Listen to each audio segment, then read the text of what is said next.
Mano, agora de verdade, vamos ver esse vídeo do Jamoran do Camisa 30, que a situação de Jamoran está impossível de ignorar. A festa em Memphis acabou. Caralho, E gostava do agora, Jamoran, eles mano. precisam Nossa, achar um Jamoran. time pra mandar esse cara pra longe. Tem sido um mercado muito difícil pro Ja Morant.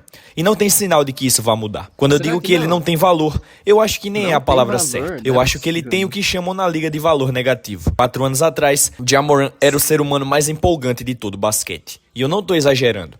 Era um garoto de 1,88m, saído da Murray State, saltando por cima de pivôs, descendo enterradas que faziam homens adultos gritarem pro celular, carregando um time de Memphis que ninguém acreditava até o topo da Conferência Oeste. foda. Ele era o futuro.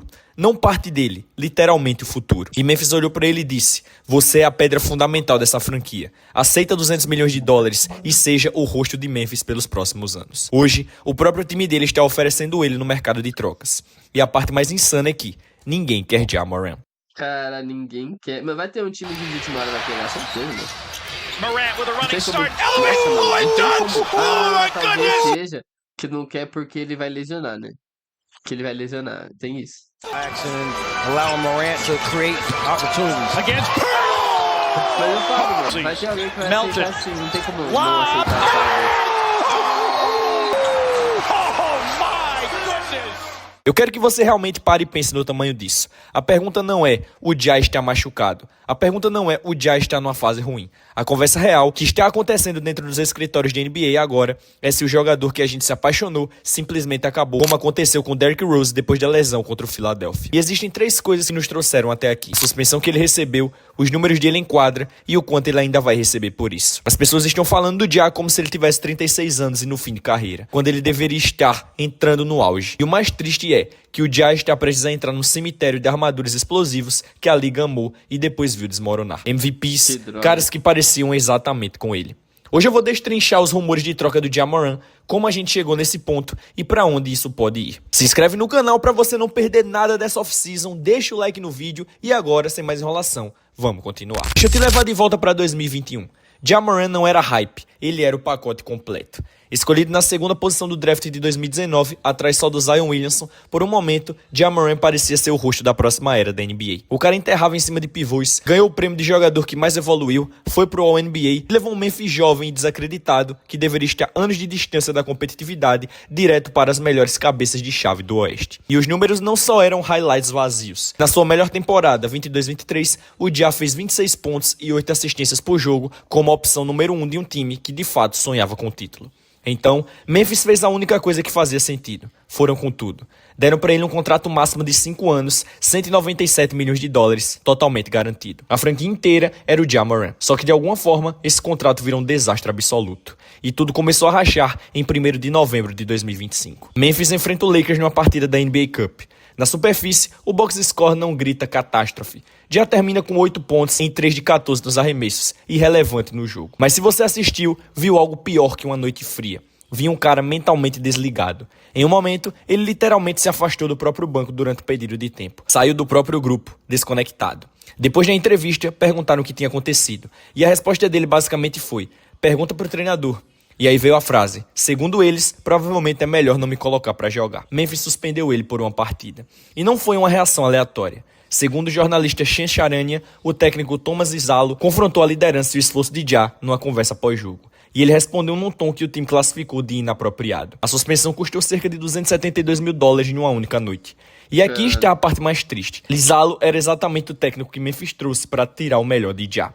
Esse era o objetivo da contratação, e o relacionamento construído especificamente para salvar a carreira dele se tornou o estopim que a destruiu. Semanas depois, os repórteres Tim McMahon e Michael Wright relataram que o Ja já tinha falado para jogadores da liga e ex-treinadores que estava cansado, que não queria mais jogar por Memphis, que queria sair. Foi nesse momento que uma noite ruim virou o fim de uma era. Vamos falar de quadra, porque a atitude só importa por causa do que está acontecendo no jogo em si.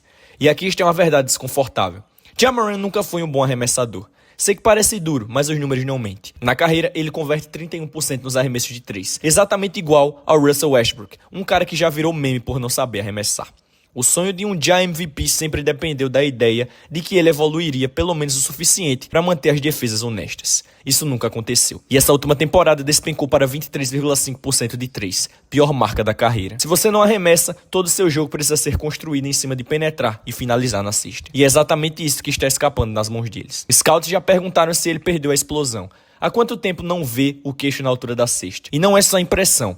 Analistas já comparam a trajetória dele com a de John Wall e Derrick Rose, dois armadores explosivos cujos corpos simplesmente não resistiram à física do próprio jogo. E o mais revelador, depois de aterrissagens cada vez mais duras, o melhor finalizador de bandeja da geração disse ao repórter Tim McMahon da ESPN: "Os meus dias de enterrada podem estar acabando. Não tô nem tentando enterrar. Vocês acham que eu tô brincando? Eu falo sério." E quando torcendo contra ele por bater a bola na tabela ao invés de descer com força, respondeu: "Continue vaiando. Eu fiz os 2 pontos." Então o já sabe da própria situação e até tentou se adaptar.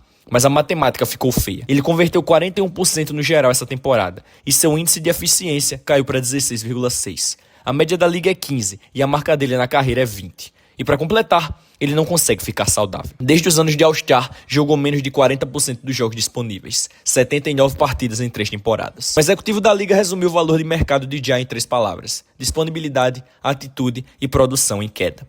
Lesão, arrogância e um jogo que encolheu. Nessa ordem. O jogo dele ficou menor, mas o ego não. E isso é antes mesmo de entrarmos no histórico do Ja. Março de 2023, um vídeo dele exibindo arma numa boate perto de Denver vaza.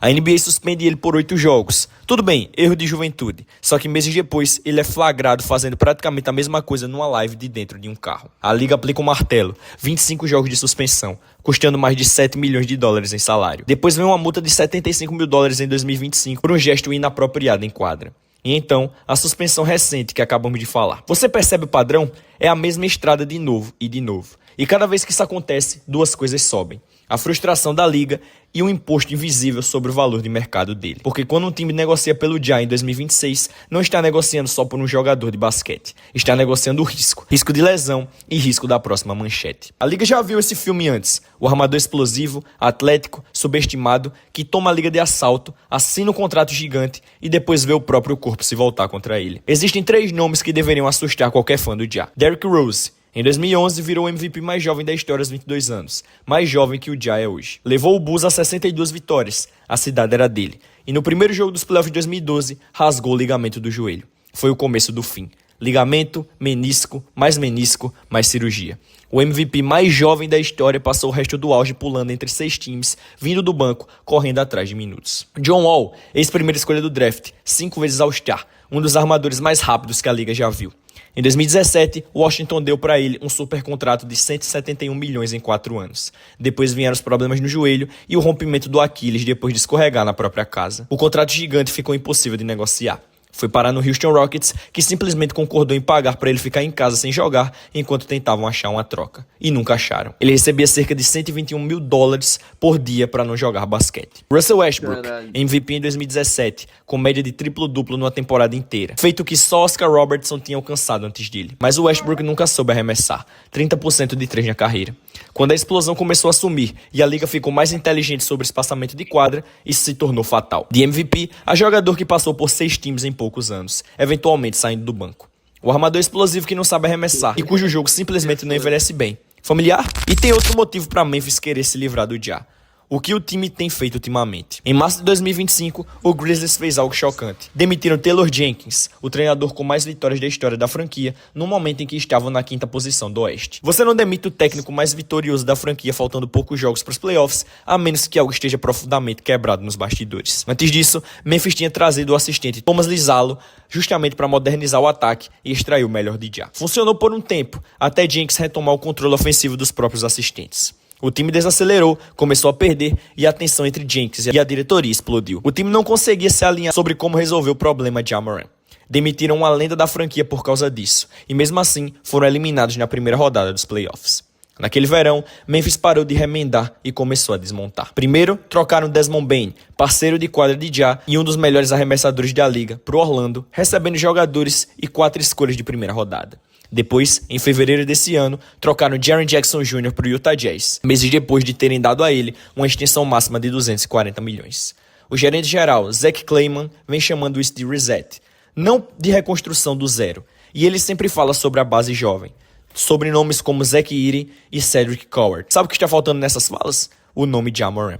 E aí está o problema real. O Ja ainda tem contrato máximo de 5 anos, garantido a receber 87 milhões de dólares nos próximos 2 anos, antes de virar agente livre em 2028. Para um jogador que disputou 79 jogos em 3 anos e converteu 41% nos arremessos, é fácil entender por que ninguém quer assumir esse risco. Na trade deadline, executivos avaliaram o valor dele tão baixo que Memphis provavelmente teria que incluir escolhas de draft próprias só para convencer algum time a aceitá-lo. Então, se Memphis está vendendo, quem está comprando? O encaixe mais óbvio é o Sacramento Kings, que carece de armadores titulares e já demonstrou interesse. Depois tem o Miami Heat, o clássico plano B, caso não consigam Giannis Antetokounmpo nesse verão. Outra opção é o Minnesota Timberwolves. Segundo o jornalista Brian Windhorst, existe um mandato vindo diretamente de Anthony Edwards para encontrar um coadjuvante depois de 3 temporadas seguidas, terminando antes da final de conferência. E claro, não se pode descartar o Milwaukee Bucks, numa tentativa desesperada de manter o Giannis satisfeito.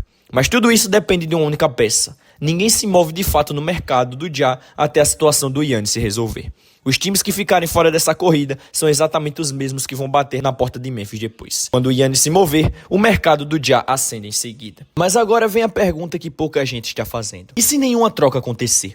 E se o Ja simplesmente ficar em Memphis? Porque é bom lembrar, querer trocar um jogador e conseguir trocar um jogador são duas coisas completamente diferentes. Como a gente acabou de ver, o valor de mercado do Ja está tão baixo que Memphis pode muito bem não achar uma proposta que vale a pena. Nesse caso, o cenário que ninguém quer encarar é o pior de todos: o divórcio forçado dentro de casa. Isso já tem precedente recente na liga. Foi basicamente o que aconteceu com o próprio John Wall no Houston. Um jogador insatisfeito, um contrato pesado e um time que prefere pagar por ele não jogar do que arriscar o vestiário. Se Memphis não encontrar comprador até o início da temporada, dá pra imaginar um cenário parecido. O Ja treinando separado do grupo, sentando no fim do banco ou simplesmente afastado por questões de saúde enquanto o relógio do contrato continua correndo. E tem outro caminho possível. Esse mais raro, mas não impossível: a reconciliação forçada. Memphis não consegue trocar, decide engolir o orgulho e tenta reconstruir a relação com o Ja dentro de uma estrutura nova. Talvez com o Isalo já estabelecido, talvez com um discurso público de reset de relacionamento. Já vimos isso acontecer com outras estrelas insatisfeitas que entraram na temporada com um clima tenso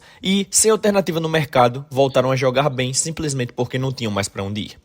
E o risco aqui é que isso dure só até a próxima crise. E pelo histórico do Ja, a próxima crise não costuma demorar. E tem um terceiro cenário, talvez o mais cruel de todos para ele: ficar, jogar e continuar perdendo valor a cada mês. Se o corpo dele continuar regredindo do jeito que regrediu essa temporada, cada jogo em quadra é mais uma chance de reforçar a tese de que ele não é mais aquele jogador. Nesse caso, Memphis não trocaria o Ja Morant em 2026. Trocaria uma versão ainda mais desvalorizada dele em 2027. Quando o contrato estiver com menos tempo restante e o corpo possivelmente ainda mais desgastado. A real é que ficar em Memphis não é uma solução. É só um cenário onde o problema continua existindo, só que com as câmeras apontadas para ele todos os dias.